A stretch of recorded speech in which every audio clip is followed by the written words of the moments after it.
All right, welcome back. I'm now being joined by a development economist now, Bolaji Ogunsheye, to discuss this emergency powers that the president is seeking further. Now, thank you very much, Doc, for coming on the program once again. Thank you. Quite nice. We had you here some time ago. What's your take on this? This emergency power, so to speak. Even though it's still a proposal, nothing has been put out yet.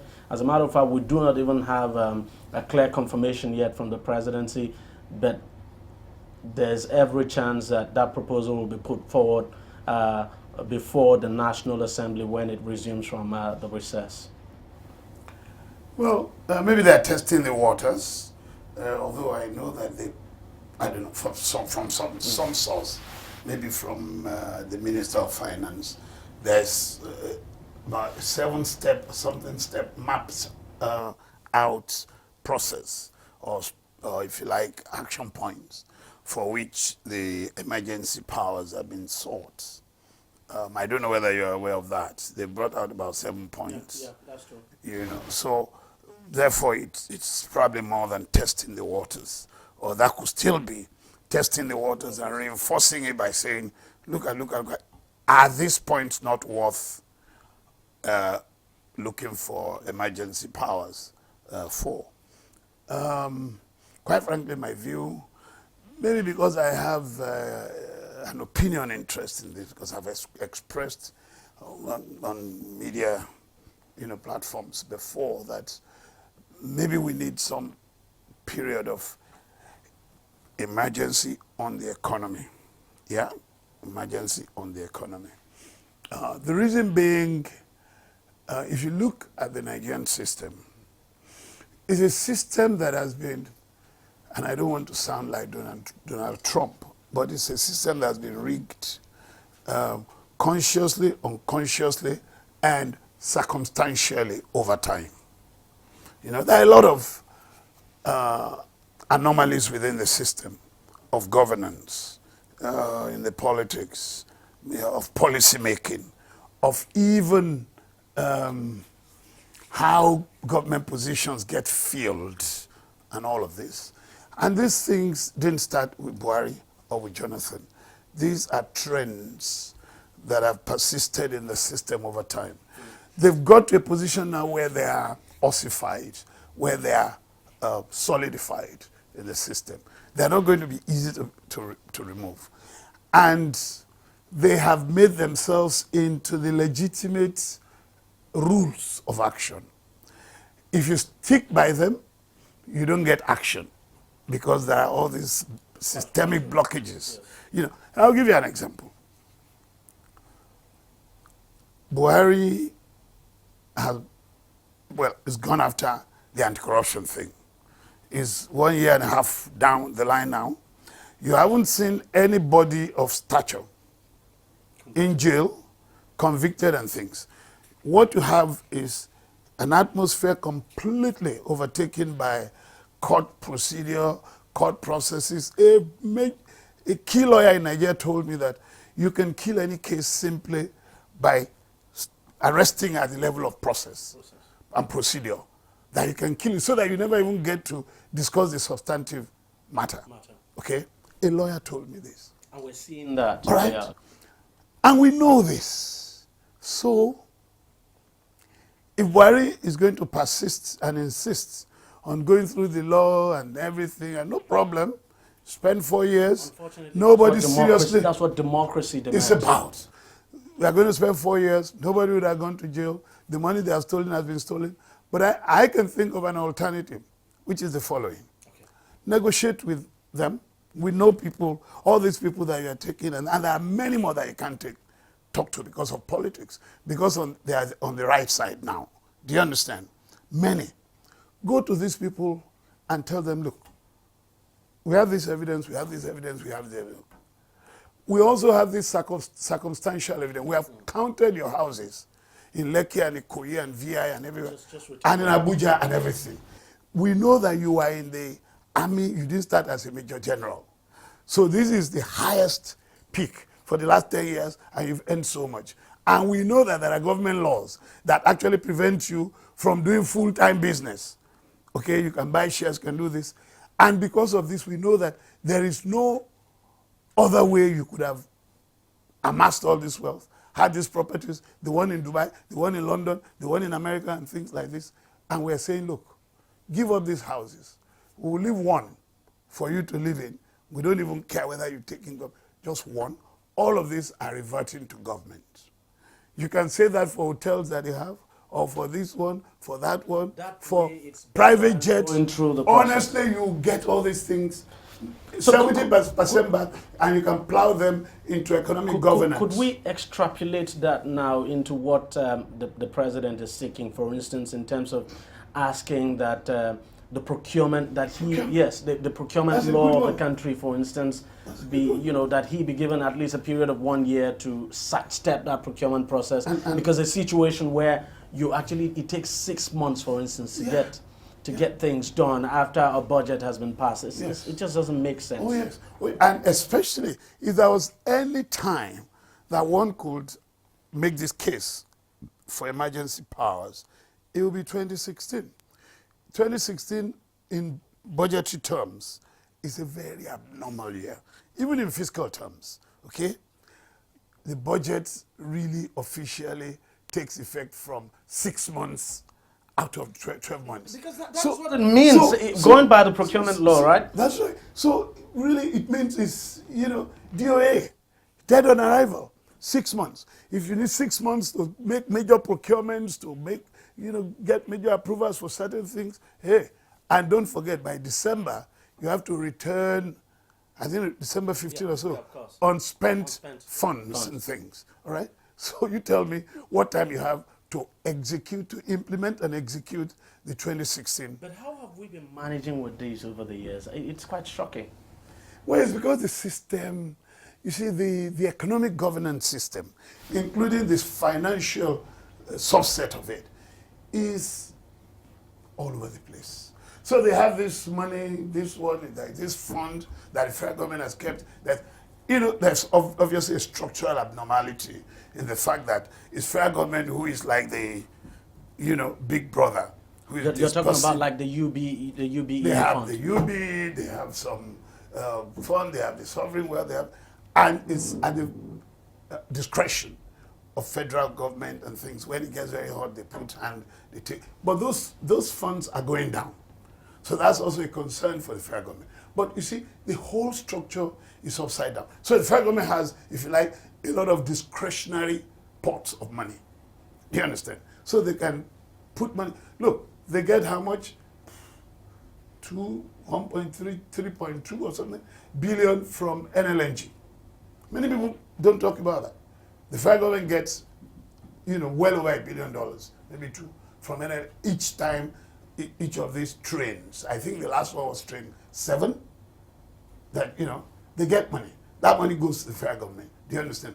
I don't know whether all of it is fungible, whether all of it goes into one central pot, because the federal government itself has tried to keep a central paying by the, what do you call this thing that the Buhari has just done, that all The money TSA. should go into TSA, Yep. all right? But I don't know whether the federal government itself is, in practical terms, practicing the TSA.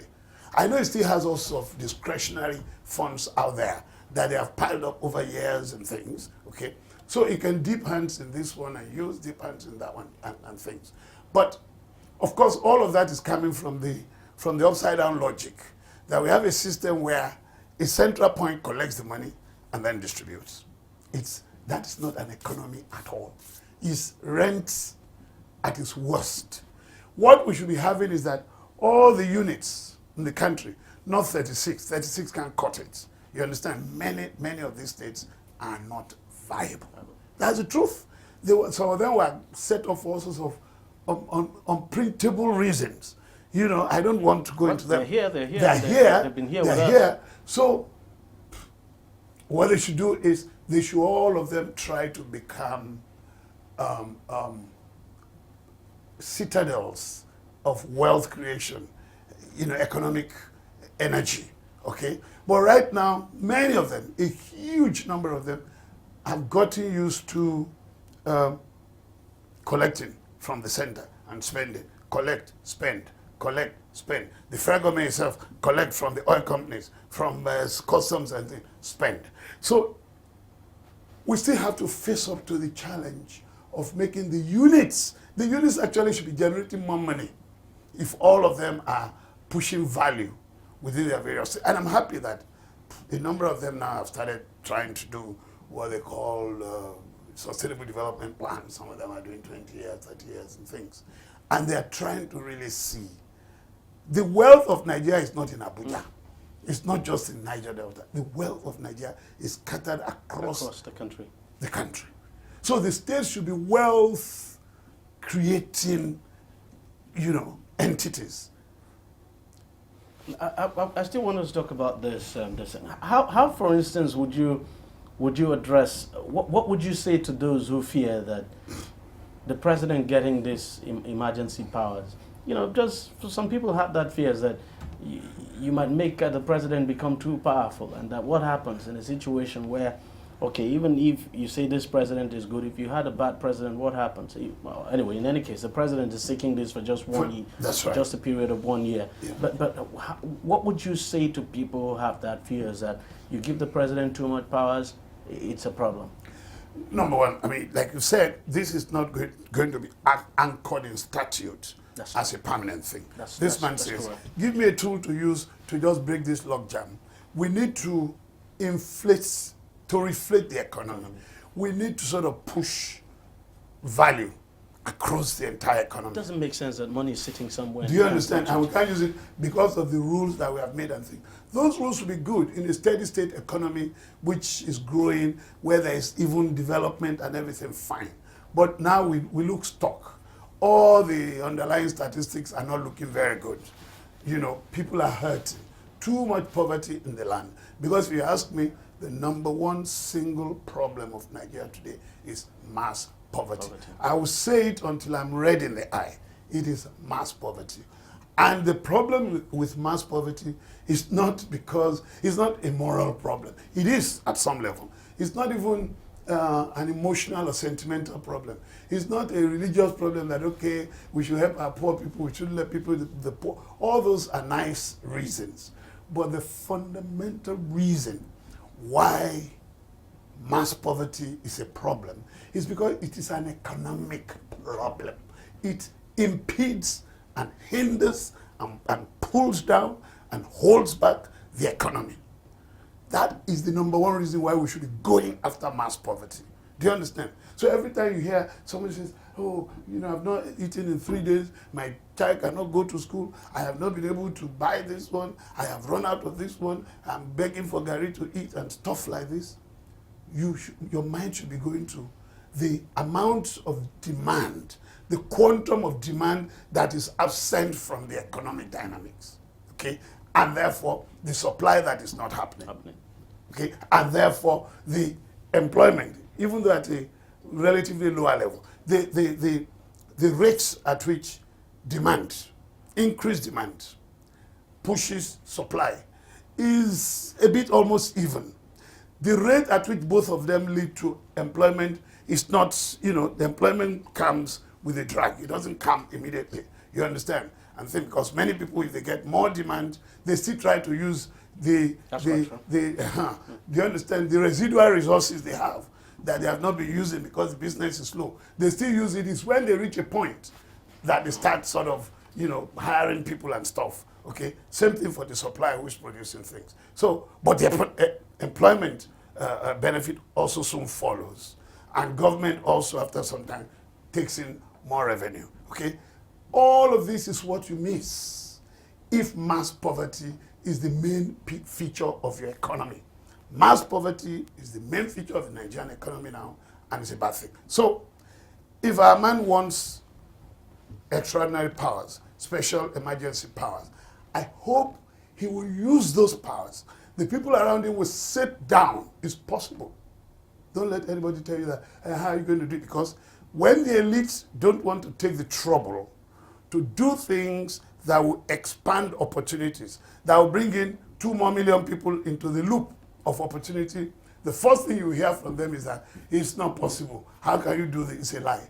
Anything is possible if you put a group down think about it. The same way it's possible for them to do all sorts of abracadabra magic, to take money when there are all sorts of audits things watching. The same way it's possible to find out mechanisms, means and methods that we can use to enlarge and expand the loop of people who do well from the whatever resources we have on ground. You know, I've told you, federal government has a lot of discretionary resources all over the place, okay? It is possible to go from maybe 10,000, I don't know, 20,000 people who make 80, 90% of the money from government procurement, from government. So when you start talking about procurement and things, I'm hoping it's not just the process of opening the procurement, so that it's just the so-called contractors who have companies, who have assets for the, you know. It should go beyond making the already very rich companies, and there are individuals behind the companies. Companies are not just making them richer, helping them to get the next 500 million. It shouldn't be the case. It should be. You can even say, look, you can say that at least 40% of all government procurements, of buying of services, of contracts and things will go to Mr. and Mrs. Everybody. Not, look, I'm not saying they will go on the road. Because you see, the big men might try to poo-poo it and make it look like you're saying they should go under a Keja bridge and start stopping people and give. No, no, no. We can consciously set up holding companies across Nigeria where we can means test those who can buy shares from those companies. And we will target them at the unemployed youth, at the poor people. Because the challenge now is whatever money we are spending in the economy, the number one challenge we have now, if mass poverty is our target, is how can we make sure that the opportunities that the patronage is providing, the patronage of contracts, of service, buying services from government, you mean by government, and all the opportunities they provide, how can we enlarge those who benefit from this opportunity from just a small, tiny group of the same people exactly. to about 2 million, 3 million Nigerians. That is the challenge, if you ask me. And we can sit down, work the modalities and mechanisms for doing that. Take the Niger Delta, and I've said this before. If it was up to me, I will not channel all. I will not channel all of the 13% derivation through the state government. I won't. I would take about 60%. That's if you won't be asking for trouble. Why are you asking for trouble? This country, go on. Let me just get your this country is about the majority. If they are not there, there is no country. You can't be president over lizards and air and trees. So 60% goes to the state? No. The 13% derivation, instead of handing everything to the state government. 60% of the 13%. Let the 60% go to holding companies, special funds. Those funds themselves will also be management funds. So they are the ones executing and things, and the community members are shareholders either directly or as groups. And what I'm saying is that I'm not talking about individual communities. You cluster the communities. Do you understand? They do this successfully in the oil company. You take about 20, 30 communities, you put them, or 40 or whatever, depending on the density or non-density. Pull them together, make them into a cluster of communities, and establish a business entity around them, and let this business entity, let this holding company allocate marginal fields, allocate blocks, oil fields to them. The same way we're allocating it to the same, retired generals, ministers, senators, allocate to them too. The remaining 40%, let the big guys take. Do you understand? And these companies will be run like any other company. Do you understand? The billionaire who takes an oil block from the government or a marginal field, what does he do? Does he go there to run it himself? No, he doesn't know anything about how to produce oil. I don't know anything. I worked in an oil company. I'm not an engineer. I worked on the social side and social development side. I don't know anything about it. If you give me an oil block today, I'll have to bring in a technical partner to get the work done. Okay? Right. If I can do it so can communities. And I keep always making this point. I'm a shareholder in a number of big companies in Nigeria. Many of them, I don't even know where their headquarters is. I don't know where their operation office is. But you know what? By power of being a shareholder, you get your dividend. I get my dividend. All of these things are also possible for a larger, agglomeration of Nigerians. Let our leaders give it a try. Okay. Now, just as a way of rounding off now, do you foresee any trouble at all, a challenge like the National Assembly yes, not willing to accede to this? It will be a pity. I think they should allow him. What they can do is make their own inputs into the areas. He has outlined, I believe his government has given out these 7 areas. He has outlined where he wants to, why he needs it, what it will facilitate. In fact, in the best of all possible world, what they should be doing is to even put their own additional ideas about how to even help him to achieve those things faster within 1 year. Okay, do this one. And you know the way they will do it? Let it even be the American pork barrel. Let the senators and let them now look at their own state. Let everybody be selfish about it. I know it will clash at some point. Okay, they need this in my state, as long as you also put this one, but there must not be things that are going to benefit the governor and the senators from the state, but the things that will benefit the majority. It may be on education, it may be on agri for the youth, whatever. Put the pork barrel thing there. That is also very important. But I think they should, in principle and in practice, at the level of intent, I support this.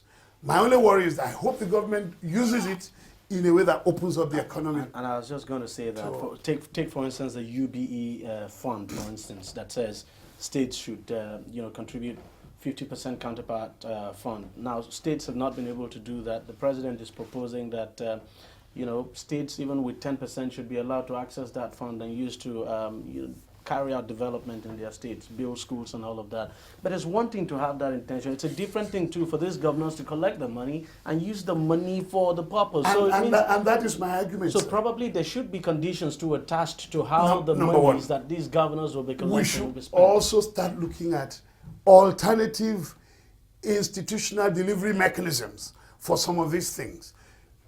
If you take them to the governors, I'm sorry, I'm sure they are good people and things, but obladi life goes on. There are many people in politics in Nigeria who believe that that's the fastest, easiest way to become very, very rich. I don't know how many of them have poured themselves on this idea. So for instance, look, I've talked about the 13% derivation. I wouldn't like to see that money go directly into the account of the state government in the Niger Delta. I want the money to be split.